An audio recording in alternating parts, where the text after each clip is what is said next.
15 ফেব্রুয়ারি বুধবার। খালেদ মহিউদ্দিন আছে এসপিকে জানিয়ে দিচ্ছি শিরোনাম। খবরদারি না করতে সরকারকে আহ্বান, হুদার নেতৃত্বে নতুন নির্বাচন কমিশনের শপথ।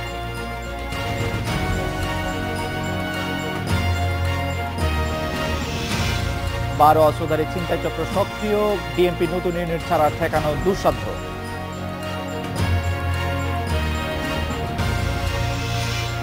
রোহিঙ্গাদের নতুন ঠিকানা ঠ্যাঙ্গারচর, নিশ্চিত করা হবে সব সুবিধা, বললেন পররাষ্ট্রমন্ত্রী।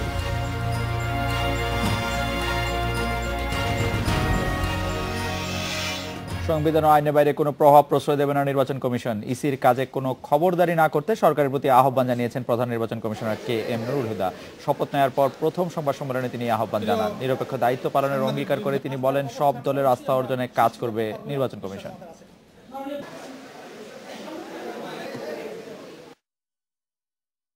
রাষ্ট্রপতি নতুন নির্বাচন কমিশনের সদস্যদের নিয়োগ দেওয়ার 9 দিনের মাথায় সুপ্রিম কোর্টের জাজেস লাউঞ্জে শপথ নিলেন প্রধান নির্বাচন কমিশনার ও 4 কমিশনার। প্রধান বিচারপতি সুরেন্দ্র কুমার সিনহা তাদের শপথ পড়ান। এরপরই প্রধান নির্বাচন কমিশনার কে এম নুরুল হুদা সহ কমিশনের 5 সদস্য যান আগারগাঁও কার্যালয়ে। কমিশনের কর্মকর্তারা তাদের স্বাগত জানান। এর খানিক পরই সহকর্মীদের নিয়ে সংবাদ সম্মেলনে আসেন কে এম নুরুল হুদা। লিখিত বক্তব্যে তিনি নিরপেক্ষ ও প্রভাবমুক্ত থেকে কাজ করার প্রতিশ্রুতি দেন। সাংবিধানিক দায়িত্ব পালনের শপথ গ্রহণ করেছি। আমরা সংবিধান এবং সংবিধানের অধীনে প্রণীত আইন কানুন বিধি বিধানের ভিত্তিতে দায়িত্ব পালনে অটল এবং আপোষহীন থাকব। আমরা সরকার, সকল রাজনৈতিক দল, সুশীল সমাজ এবং সংবাদ মাধ্যম এবং জনগণের সহযোগিতা প্রত্যাশা করব। পরে সাংবাদিকদের প্রশ্নের জবাবে নতুন সিইসি নির্বাচন কমিশনের স্বাধীন কাজে হস্তক্ষেপ না করতে সরকারের প্রতি আহ্বান জানান। সরকারের প্রতি তো আহ্বান, সরকার যেন প্রভাব বিস্তার না করে, কিন্তু বললেনই প্রভাব বিস্তার করার সুযোগ নেই। আমরা সাংবিধানিক দায়িত্ব পালন করি, নিরপেক্ষভাবে দায়িত্ব পালন করব এবং কারো কাছে কখনো কোনো প্রভাব বিস্তারে আমরা প্রভাবিত হব না। আর রাজনৈতিক দল বিএনপি হিসেবে কথা নয়, কথা হলে সকল রাজনৈতিক দলকে আস্থায় আনা, বিএনপি সহ আওয়ামী লীগ, অন্যান্য বড় বড় রাজনৈতিক ছোট বড় সব রাজনৈতিক দলকে আস্থায় আনার জন্য আমরা কাজ করে যাব। ক্ষমতাসীন আওয়ামী লীগের সঙ্গে সম্পর্কের অভিযোগও নাকচ করে দেন প্রধান নির্বাচন কমিশনার। রাজনৈতিক দলের সাথে কোনো সম্পর্ক নাই এখন থেকে। দায়িত্ব নেওয়ার পর প্রথম সংবাদ সম্মেলনে কে এম নুরুল হুদার নেতৃত্বাধীন নির্বাচন কমিশন নিরপেক্ষভাবে দায়িত্ব পালন করবেন সেই অঙ্গীকারের কথা বলেছেন। একই সাথে সবার জন্য আস্থার পরিবেশ তৈরির উপরও গুরুত্ব দিয়েছেন, কারণ 2019 সালের জাতীয় নির্বাচন এই কমিশনের অধীনে হবে, আর সেই নির্বাচনে সব রাজনৈতিক দলের অংশগ্রহণ চান বলেই উল্লেখ করেছেন তারা। Asmamita, Independent News, Dhaka. K M Nurul হুদার নেতৃত্বে শপথ নিল নতুন নির্বাচন কমিশন। এই নিয়ে কথা বলতে আমাদের সাথে আছেন তত্ত্বাবধায়ক সরকারের সাবেক উপদেষ্টা এম হাফিজউদ্দিন খান, চট্টগ্রাম বিশ্ববিদ্যালয়ের উপাচার্য ইফতেখার উদ্দিন চৌধুরীও আছেন আমাদের সঙ্গে। জনাব এম হাফিজউদ্দিন খান, সাংবিধানের দায়িত্ব পালনে কারোর সঙ্গে আপোষ না করার অঙ্গীকার করেছেন নতুন প্রধান নির্বাচন কমিশনার, এবং তিনি এও বলেছেন যে ইসির কাজে যাতে কোনো রকম হস্তক্ষেপ সরকার না করে। কতটা আপোষহীনভাবে নতুন নির্বাচন কমিশন তাদের দায়িত্ব পালন করতে পারবেন বলে আপনি মনে করছেন, আশা করছেন বা আশঙ্কা করছেন, জনাব এম হাফিজউদ্দিন খান?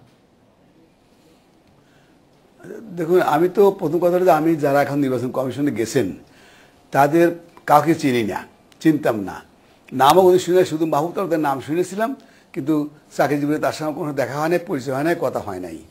সুতরাং এনাদেরকে আমি সেই হিসেবে মানে যে তারা কেমন হবে, কি সমস্যার, এটা বলা মুশকিল। আমাদের যা কিছু আপত্তি ছিল, বক্তব্য ছিল, সেগুলো ছিল প্রক্রিয়া সম্পর্কে, যে প্রক্রিয়া করে সেভাবে আমাদের কিছু বক্তব্য ছিল ইত্যাদি। সে তো শেষ টেস্ট এখন শেষ হয়ে গেছে। এখন তো ওনারা নিযুক্ত হয়েছেন এবং শপথ গ্রহণ করেছেন, এবং যে কথা উনি বলেছেন টেলিভিশনে শুনলাম বা আপনার বক্তব্য শোনা গেল, ওনারা তো বলেছেন যে স্বাধীনভাবে কাজ করবেন, সরকার যেন কোনো হস্তক্ষেপ না করে, সেটা উনি বলেছেন, এবং সমস্ত দলকে আস্থা নিতে চেষ্টা করবেন। এটি হওয়া উচিত, এটি আমাদের প্রত্যাশা যে ওনারা এটা করবেন এবং সরকার তরফ থেকে কোনো রকমের কোনো প্রভাব বিস্তারের চেষ্টাকে প্রতিহত করবেন, এটি আমাদের প্রত্যাশা, এবং সব দলকে আস্থায় নিয়ে তার পরবর্তী নির্বাচন অনুষ্ঠান করবেন, সেটা আমরা চাই। এবং সেটা উনি যেহেতু প্রথম শপথ নেওয়ার পরই উনি প্রথম বক্তব্য এটা বলেছেন, এটা আমরা আশান্বিত হয়েছি। আমার দেখতে হবে এটা সামনে যে সমস্ত নির্বাচন আছে তাতে দেখা যাবে, সামনেই তো কিছু বাই ইলেকশন আছে, দেখা যাবে এটা।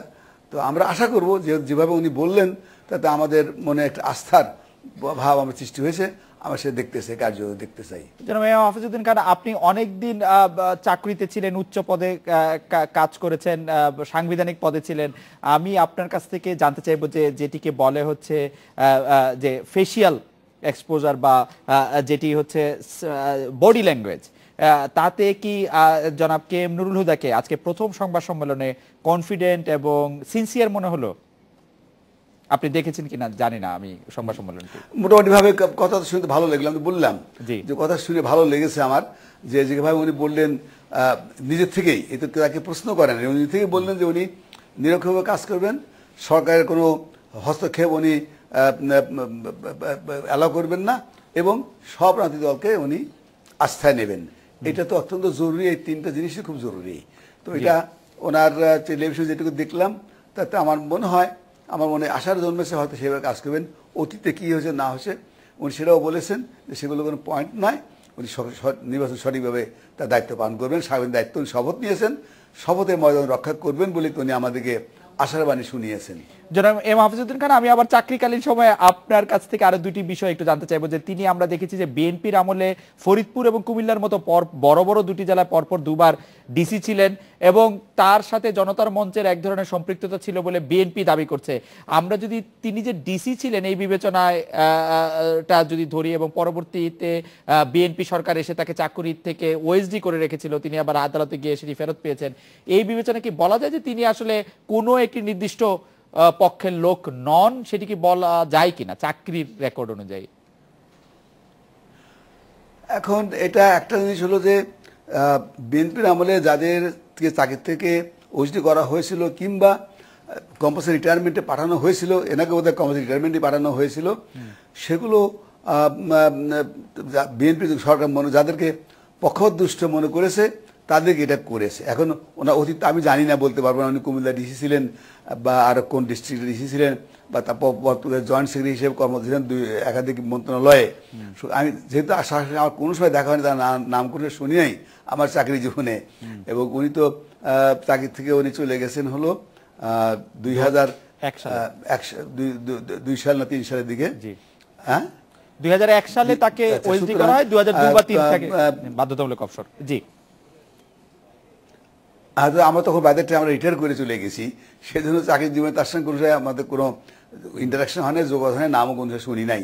সেখানে ব্যাকগ্রাউন্ড বলতে পারবো না উনি কোনো দলের সমর্থক প্রত্যক্ষ বা পরোক্ষভাবে ছিলেন কিনা, এটা বলা মুশকিল।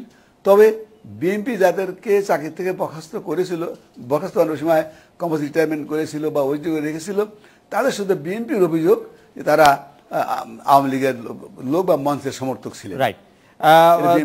জনাব হাফিজউদ্দিন খান, আপনাকে ধন্যবাদ। আমি অধ্যাপক ইফতেখার উদ্দিন চৌধুরীর কাছে যাচ্ছি, চট্টগ্রাম বিশ্ববিদ্যালয়ের উপাচার্য, চট্টগ্রাম থেকে যোগ দিচ্ছেন আমাদের সঙ্গে। অধ্যাপক ইফতেখার উদ্দিন চৌধুরী, আমরা দেখেছি যে সিইসি সরকারের প্রতি একটি আহ্বান জানিয়েছেন। সেই আহ্বানটি হচ্ছে নির্বাচন কমিশনের কোনো কাজে যাতে সরকার হস্তক্ষেপ না করে। আপনার কি মনে হয় না যে তিনি আগের অভিজ্ঞতা থেকে যে সরকারের অবশ্যই নির্বাচন কমিশনের কাজে অনেকবার হস্তক্ষেপ করেছে বলে তিনি প্রথম দিনই এই আবেদনটি জানালেন? এই ব্যাপারে আপনার মন্তব্য একটু শুনবো, অধ্যাপক ইফতেখার উদ্দিন চৌধুরী। ধন্যবাদ খালেদ, আপনি চমৎকারভাবে বিষয়টি উপস্থাপন করেছেন। আসলে আমাদের রাষ্ট্রের সর্বোচ্চ অভিভাবক মহামান্য রাষ্ট্রপতি একটি প্রক্রিয়ার মাধ্যমে, অর্থাৎ যে সার্চ কমিটি গঠন করা হয়েছে তারই সুপারিশ আলোকে উনি একটি নির্বাচন কমিশন গঠন করেছেন। আজকে আমরা নির্বাচন কমিশনের শপথ অনুষ্ঠান দেখেছি এবং আমরা নির্বাচন কমিশনের প্রধান নির্বাচন কমিশনার সাহেবের আমরা বক্তব্য শুনেছি। এবং আপনি যে বিষয়ে প্রশ্নটা করেছেন, আসলে এই বিষয়গুলো অত্যন্ত আপেক্ষিক অর্থে বলা যায় যে প্রত্যেকগুলো তো খুবই আপেক্ষিক। এই কারণেই আপেক্ষিক বলছি যে উনি যে কথাটা বলেছেন যে উনি অত্যন্ত নিরপেক্ষভাবে দায়িত্ব পালন করবেন।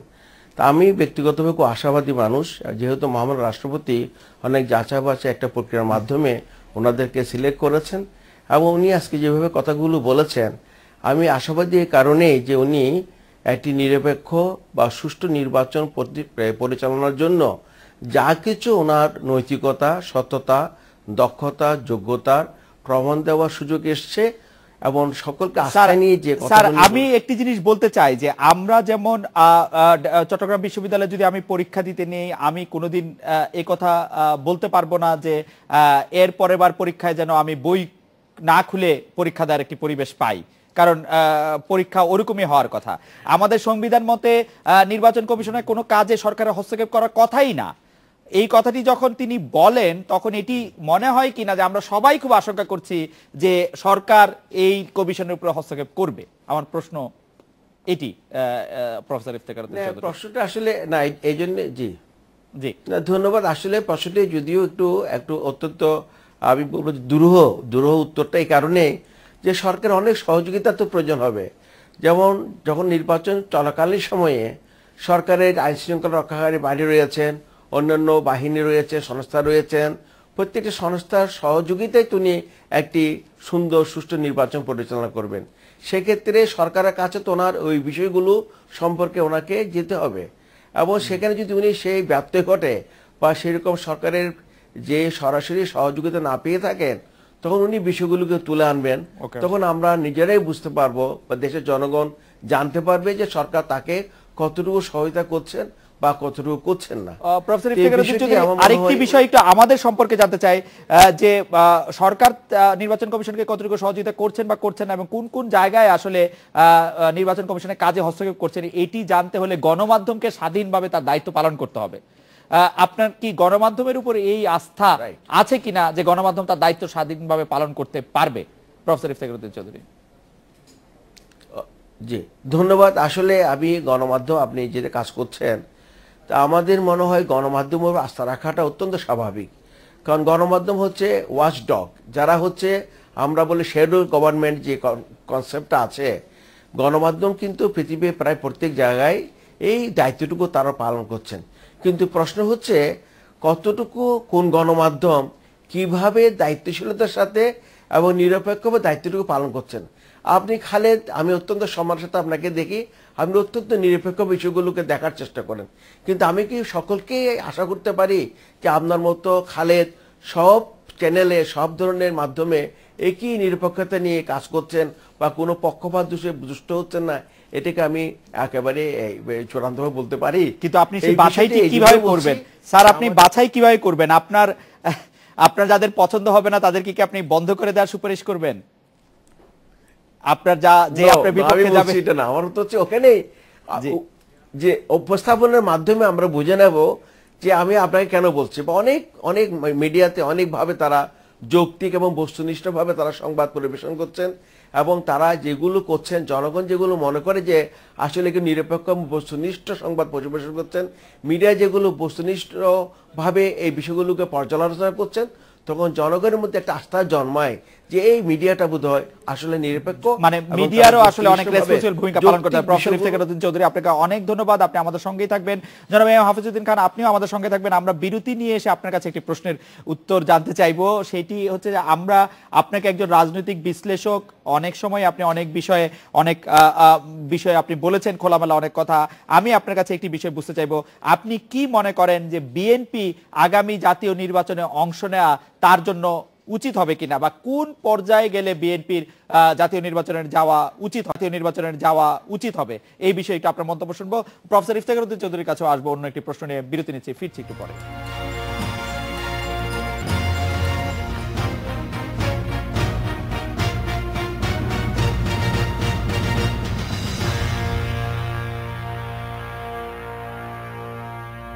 জনাব হাফিজউদ্দিন খান, বিএনপি নির্বাচনে যাওয়ার উচিত হবে কিনা, বিএনপি নির্বাচনে না গেলে বিএনপির ক্ষতি হবে কিনা, এবং বিএনপি কি কখন নির্বাচনে যাওয়ার ঘোষণাটা দেওয়া উচিত বা দিতে পারে বলে আপনার বিশ্লেষণ? জনাব হাফিজউদ্দিন খান। বিএনপি কখন ঘোষণা দেবে সে তো আমার পক্ষে বলা মুশকিল, তবে আমি দৃঢ়ভাবে মনে করি যে বিএনপির নির্বাচনে অংশগ্রহণ করা উচিত। তারা গত নির্বাচনে অংশগ্রহণ না করে ভুল করেছে, কারণ যদিও দলীয় সরকার অধীনে নির্বাচন করার যে সংবিধান সংশোধন করে যে বর্তমান সরকার যে ব্যবস্থা গ্রহণ করলো সেটা দুটো উপায়ে প্রতিকার ছিল। একটা হলো রাজপথে, সেটা বিএনপি পারে নাই।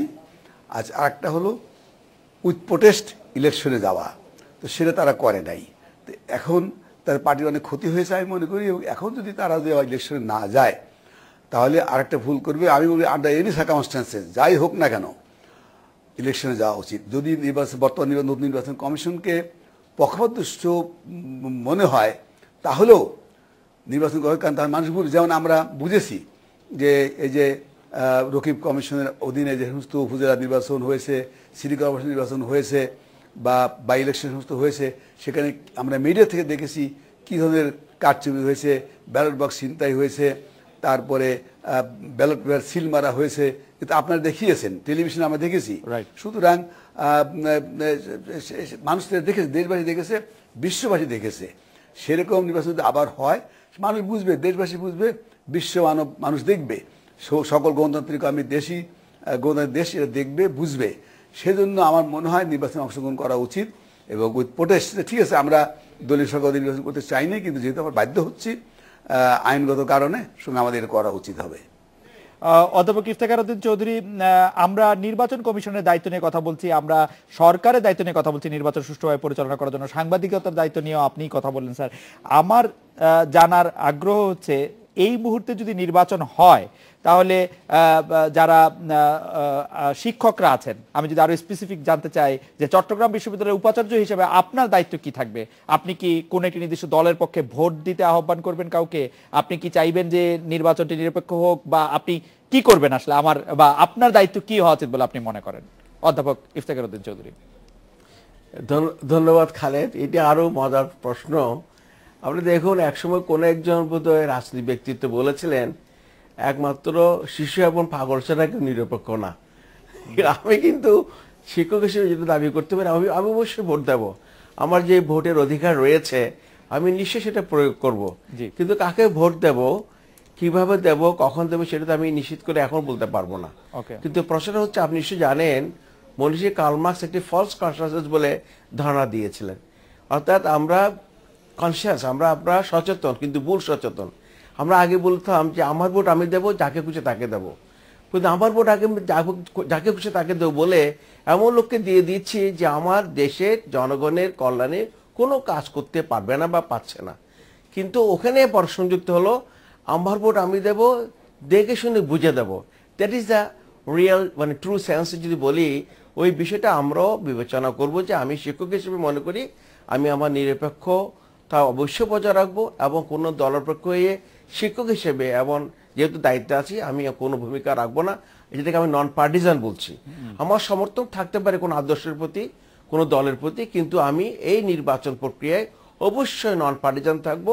কোনো ধরনের পক্ষ আমি নেব না, কোনো ধরনের কোথাও গিয়ে আমি বক্তব্য রাখবো না, এবং কোনো পক্ষে কিছু বলারও আমি সেই ধরনের কোনো ঘটনা আমাকে দিয়ে হবে না। বা আমাদের যারা শিক্ষক বা প্রশাসনে যারা আছেন, প্রশাসনের সম্পৃক্ত সকলে এই দায়িত্বটুকু পালন করবো। অধ্যাপক ইফতেখার উদ্দিন চৌধুরী, আপনাকে অনেক ধন্যবাদ। আমি জনাব এম হাফিজউদ্দিন খান আপনার কাছে জানতে চাইবো যে নির্বাচনকালীন সময়ে আপনারা যারা মুরব্বী আছেন, যারা নাগরিক সমাজের জ্যেষ্ঠ প্রতিনিধি আছেন, তাদের দায়িত্ব কি হওয়া উচিত বলে আপনি মনে করেন? আমাদের যদি খুব সংক্ষেপে বলেন জনাব এম হাফিজউদ্দিন খান। আমরা যেটা আগে যেটা বলছি, ওই ইফতেখার চৌধুরী সাহেব বললেন ওইটাই, যে আমার ভোট আমি দেবো, দিকে শুনে বুঝে দেবে। তো আমাদেরই স্লোগান, সুজন থেকে আমরা স্লোগান বের করেছি।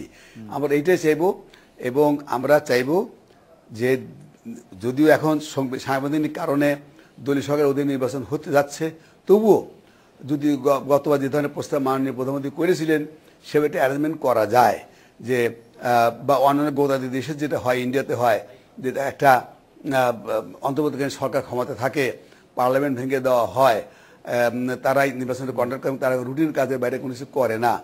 এরকম যদি একটা অ্যারেঞ্জমেন্ট করা যায় তাহলে সব খুব ভালো হবে, এবং আমাদের সেটা আমাদেরও সবার এটি প্রত্যাশা থাকবে যে একটি সুষ্ঠু নিরপেক্ষ বা আদর্শ নির্বাচন হোক, সবাই বুঝে শুনে ভোট দিতে পারুক। জনাব এম হাফিজউদ্দিন খান এবং জনাব ইফতেখার উদ্দিন চৌধুরী, আপনাদের অনেক ধন্যবাদ।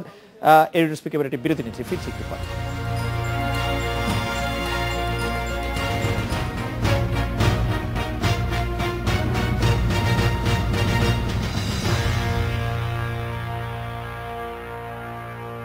রাজধানীতে হঠাৎ করে বেড়েছে অস্ত্রধারী ছিনতাইকারীদের দৌরাত্ম্য। গত এক সপ্তাহে গুলি ও ধারালো অস্ত্রের আঘাতে বেশ কিছু ছিনতাইয়ের ঘটনা ঘটেছে। ছিনতাই বন্ধে প্রয়োজনে নতুন ইউনিট খোলার তাগিদ দিচ্ছেন অপরাধ বিশ্লেষকেরা।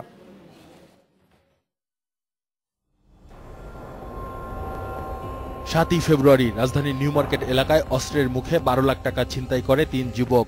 ঘটনাস্থল থেকে পালিয়ে যাওয়ার সময় ছোড়ে বেশ ক রাউন্ড ফাঁকা গুলি। সম্প্রতি ঘটেছে এমন বেশ কটি ছিনতাইয়ের ঘটনা। ঢাকা মেডিকেল সূত্র জানাচ্ছে, গত এক সপ্তাহে ছিনতাইকারীর হাতে আহত হয়েছেন অন্তত ৮ জন। ঢাকায় চলতি বছরের জানুয়ারিতে ছিনতাইয়ের মামলা হয়েছে ৭টি, আর ফেব্রুয়ারির প্রথম ১০ দিনে হয়েছে ৫টি মামলা। ঢাকা মেট্রোপলিটন পুলিশের গোয়েন্দা সূত্র বলছে, রাজধানী ও আশপাশের এলাকাতে ছিনতাইয়ে সক্রিয় রয়েছে প্রায় ১২টি সংঘবদ্ধ চক্র। এছাড়াও এলাকাভিত্তিক ছিনতাইয়ে জড়িত আরও কটি গ্রুপ। নবীনগর আশুলিয়া সাভার এলাকায় ছিনতাই করছে আনোয়ার গ্রুপ, ব্যবসায়ীরাই এদের প্রধান টার্গেট। গাজীপুর, আশুলিয়া, নারায়ণগঞ্জের এক অংশ সহ রাজধানীর উত্তরায় ছিনতাইয়ে জড়িত সাগর গ্রুপ, সক্রিয় সদস্য ১২ থেকে ১৫ জন। যাত্রাবাড়ি, ড্যামরা সহ নারায়ণগঞ্জের আর এক অংশে সক্রিয় সুরুজ ব্যাপারী গ্রুপ, কজন নারী সদস্যও রয়েছে গ্রুপটিতে। রাজধানীর মিরপুর, গাবতলী সহ আশুলিয়া এবং গাজীপুরের এক অংশে ছিনতাই করছে বাদল গ্রুপ, এদের সক্রিয় সদস্য ১০-এর বেশি। রাজধানীর কলাবাগান, নিউ মার্কেট, কারওয়ান বাজার, ফার্মগেট, ধানমন্ডি এলাকায় সক্রিয় ইলিয়াস গ্রুপ, পিকআপে চেপে ঘুরে বেড়ায় গ্রুপটির সদস্যরা। এরা মোটরসাইকেল ও প্রাইভেট কার ছিনতাইয়েও জড়িত। রাজধানীর গুলশান, বনানী সহ অভিজাত এলাকায় ছিনতাইয়ে জড়িত কাশেম গ্রুপ, গোয়েন্দা পুলিশ পরিচয়ে ছিনতাই করে তারা। রাজধানীর মোহাম্মদপুর, হাজারীবাগ, লালবাগ, তেজগাঁও এলাকায় সক্রিয় আলিম গ্রুপ। এসব এলাকার বাইরেও ছিনতাইয়ের অভিযোগ রয়েছে গ্রুপগুলোর বিরুদ্ধে। চোর টোর এই টাইপের লোকজন সুযোগ পেলে তারা একজনের ব্যাগকে টান দিয়ে দৌড় দিল, একটা অস্ত্র থাকলে একটা ফায়ার ওপেন করে দিল। পুরো ঢাকা শহরে আধিপত্য বিস্তার করে একেবারে বুক ফুলিয়ে বা কোনো নৈরাজ্য তৈরি করে কোনো ছিনতাই কার্যক্রম করবে, এই পরিবেশ এখন আর নাই।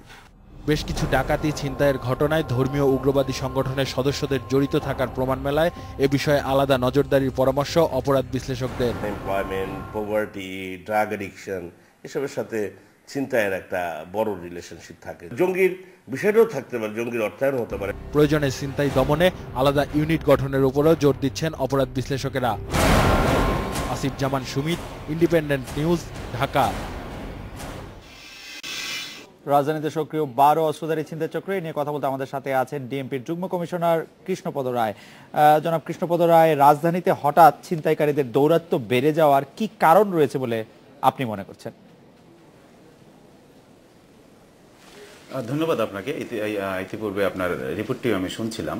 আপনারা 12টি গ্রুপ সক্রিয় বলেছেন এবং কয়েকটি ছিনতাইয়ের ঘটনার উল্লেখ করেছেন। এর মধ্যে ঢাকার আশেপাশের ঘটনা উল্লেখ করেছেন। তো আমি যদি রাজধানীর মধ্যে যদি থাকি, তবে হ্যাঁ, আপনি নিউ মার্কেটের ঘটনা বলেছেন, উত্তরার ঘটনা বলেছেন, এগুলো ঘটেছে, সেটা অস্বীকার করার উপায় নেই। তো আমি এইটুকু শুধু বলতে চাই যে এই কিছুদিনের মধ্যে 2-3টা ঘটনা ঘটে যাওয়ায় সবার দৃষ্টিতে ধরে দেখি, তাহলে অনেক দিন ধরে কিন্তু ঢাকার ছিনতাই আমি মনে করি যে নিয়ন্ত্রণের মধ্যেই ছিল। তো ইতিমধ্যে যে ছিনতাইয়ের যে ঘটনাগুলো ঘটেছে, এই ঘটনাগুলোতে পুলিশ কাজ করছে। আর কি কারণে বাড়ছে, বেড়ে যাচ্ছে, ঘটনাগুলো ঘটে গেল, সেটা যেমন একটি গবেষণার বিষয়। কিন্তু আরেকটি বিষয় আপনাকে আমি নজর দিতে বলবো যে অনেক এই 12টি গ্রুপ থাকা সত্ত্বেও, কিংবা আরও গ্রুপ হয়তো আছে, সেগুলো থাকা সত্ত্বেও পুলিশের তৎপরতার কারণে এবং প্রিভেন্টিভ বিভিন্ন ব্যবস্থা নেওয়ার কারণে ওই ছিনতাই, অনেকগুলো ছিনতাই, সম্ভাব্য ছিনতাই ঘটেনি। তো এই আমার ছিনতাই বাড়ার অনেকগুলো কারণ থাকে। আমরা দেখি যে কোনো সময় হঠাৎ করে যারা ইতিমধ্যে গ্রেপ্তার হয়ে ছিল, জেলের মধ্যে ছিল, তাদের জামিন পাওয়ার সাথে সাথে তাদের একটি দল পুনর্গঠনের একটি কাজ চলতে থাকে। আর আমি বলবো যে অনেক সময় আপনি দেখা যাচ্ছে যে এই বিভিন্ন সুবিধাজনক সময়, যেমন অপরাহ্ন হতে পারে, কিংবা তারা হয়তো অনেক সময় পুলিশের অ্যাক্টিভিটি লক্ষ্য করে, যখন পুলিশ একটা জায়গা থেকে অন্য জায়গায় মুভ করে, সেই জায়গায় একটি শূন্যতার সৃষ্টি হয়, সেখানে অনেক সময় কাজ করতে চায়। তো যাই হোক, আমি বলবো যে এই ঘটনা হয়তো খুব সংখ্যায় বেশি না। আপনি 60টি ঘটনা জানুয়ারিতে বলেছেন, ফেব্রুয়ারির এই 15 দিনে 5টি ঘটনা, এই 2 কোটির শহরে ঘটনার বিচারে হয়তো সংখ্যাটা বেশি নয়। তবে এই ধরনের ঘটনা জনমনে একটি ভীতির সঞ্চার করে, এবং পুলিশের কাজ হচ্ছে গিয়ে জনমন থেকে ভীতি দূর করা এবং প্রতিরোধমূলক ব্যবস্থা নেওয়া, এবং প্রতিরোধ যদি না করতে পারি আমি, তাহলে আমাকে ঘটনা উদ্ঘাটন করে এই ঘটনার সাথে জড়িতদের খুঁজে বের করা, সেই কাজটা আমরা করছি।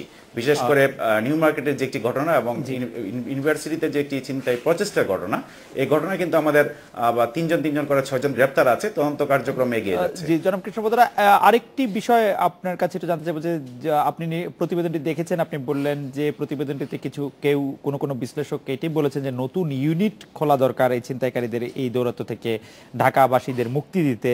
আরেকটি বিষয় হচ্ছে পত্রপত্রিকায় লেখা হয়েছে 2-3 দিন ধরে যে ছিনতাইকারীরা এখন শুধু লোকজনের টাকা পয়সা, মূল্যবান জিনিসপত্র অর্থাৎ ফোন বা হাতের কাছে যা থাকে তা নিয়ে পালাচ্ছে না, ছুরিকাঘাত করছে, গুলি করতেও দ্বিধা করছে না।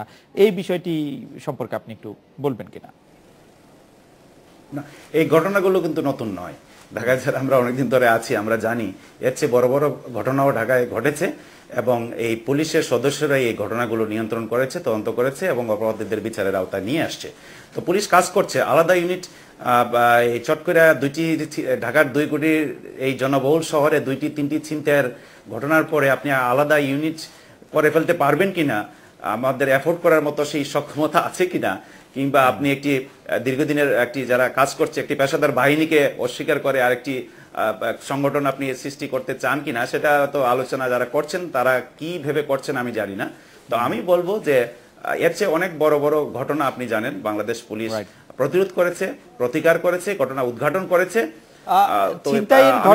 ছিনতাইয়ের ঘটনাটি নতুন করে আবার আলোচনায় আসছে এই কারণে যে আমরা মনে হয় একটু অগোচরেই এই ছিনতাইয়ের যুগ থেকে একটু এগিয়ে এসেছিলাম। ছিনতাইয়ের যুগটা ছিল, অনেক বেশিই ছিল, আমরা এই শহরে বড় হয়েছি, আপনি এই শহরে ছিলেন, ছিনতাইটা অনেক বেশি পরিমাণে ছিল, কমে গিয়েছিল একেবারে, আবার আসলো কিনা তার জন্যই এত শঙ্কা। এই ঘটনা কয়েকটি ঘটনা ঘটার পর মিডিয়াতে যেভাবে ফোকাস হয়েছে, এটা আমাদের ফোকাসও আসছে। আমরাও এখন আপনাদের মতো নড়ে চড়ে বসছি এবং এগুলো প্রতিরোধের উপায় বের করছি এবং আমরা অবশ্যই এই আশ্বস্ত করতে চাই যে আমরা প্রতিরোধ করে ফেলবো। তবে আপনি জানেন যে এই ক্রাইম এগেইনস্ট প্রপার্টি আমরা বলি, সম্পত্তি সংক্রান্ত অপরাধ কোনো দেশেই শতভাগ নির্মূল করা খুবই মুশকিল। এটা একটা চোর পুলিশ খেলার মতোই, কোনো সময় চোররা হয়তো এগিয়ে থাকে, কোনো সময় পুলিশরা। তো দিনের শেষে অবশ্যই পুলিশকে এগিয়ে থাকতে হবে। আমরা আশা করব যে আপনারা এগিয়ে থাকবেন। জনাব কৃষ্ণপদ রায়, আপনাকে অনেক ধন্যবাদ। এর বিরতি নিচ্ছে একটি।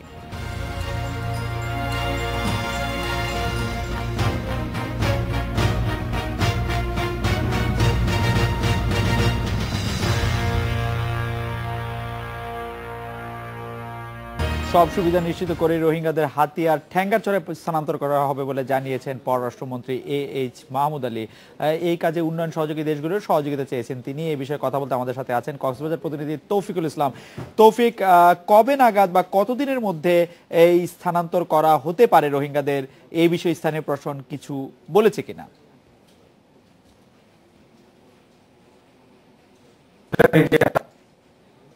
স্থানীয় প্রশাসন বলেনি, তবে ঠ্যাঙ্গারচরে সম্ভাব্য স্থান দেখে সেখানে থাকার উপযোগী কিনা সেই বিষয়টি মূলত স্থানীয় প্রশাসন দেখভাল করছেন বলে আমরা প্রাথমিকভাবে জানতে পেরেছি। তবে আপনাকে একটা বিষয় আমি জানাতে চাই, করেছে তাদের জন্য বেশ কিছু ত্রাণ মালয়েশিয়া সরকারের পক্ষ থেকে আনা হয়েছে, সেটি কক্সবাজারে আজকে সকালে পৌঁছেছে। প্রায় 150টি ট্রাকে করে ত্রাণগুলো আজকে সকালে উখিয়া এবং টেকনাফে আনুষ্ঠানিকভাবে প্রায় 150 পরিবারকে সেটি বিতরণ করা হয়েছে। তৌফিক, হাতিয়ার ঠ্যাঙ্গারচরে স্থানান্তরের বিষয়ে রোহিঙ্গাদের বক্তব্য কিছু জানতে পেরেছেন আপনি? তারা কেউ কথা বলেছেন আপনার সঙ্গে? আমি উখিয়ার বেশ কয়েকজন রোহিঙ্গার সাথে আমি কথা বলেছি। তারা বলছেন মূলত যেহেতু একটা দ্বীপ এলাকা, তারা বলছেন মূলত ওখানে বাঘের ভয় আছে একটি দ্বীপে, তারা সেখানে মূলত তারা যেতে চান না। তারা বলছেন মিয়ানমারের পরিস্থিতি স্বাভাবিক করার জন্য বাংলাদেশের পক্ষ থেকে বরঞ্চ মিয়ানমার সরকারকে চাপ দেওয়ার জন্য তারা অনুরোধ করেছেন। তারা যদি মিয়ানমারের সেই আগের পরিস্থিতি ফিরে চলে আসে তাহলে তারা ঠ্যাঙ্গারচর নয়, তারা বরঞ্চ মিয়ানমারই ফিরে যাওয়ার কথা বলেছেন। ঠ্যাঙ্গারচরে তারা যেতে চাইছেন না। এই মুহূর্তে ঠ্যাঙ্গারচরে যাওয়ার ব্যাপারে তাদের নিরাপত্তার ব্যাপারটাই কি তারা বেশি সন্দিহান, নাকি তারা কক্সবাজারে থাকতে পছন্দ করছেন বেশি যদি বাংলাদেশে থাকতে হয়? মূলত কক্সবাজারে থাকতে পছন্দ করছেন সেটিও নয়, ঠ্যাঙ্গারচর মূলত তারা নিরাপত্তার অভাব বোধ করছেন। সেখানে তারা তাদের মধ্যে একটি ভয়ভীতি কাজ করছে। তারা শুনেছেন সেখানে বাঘ আছে এবং জন্তু আছে, হিংস্র জন্তু আছেন, সেই কারণেই মূলত তারা ঠ্যাঙ্গারচরে যেতে চাচ্ছেন না। তৌফিক, আপনাকে অনেক ধন্যবাদ। এই ছিল আজকের এডিটর স্পিকে।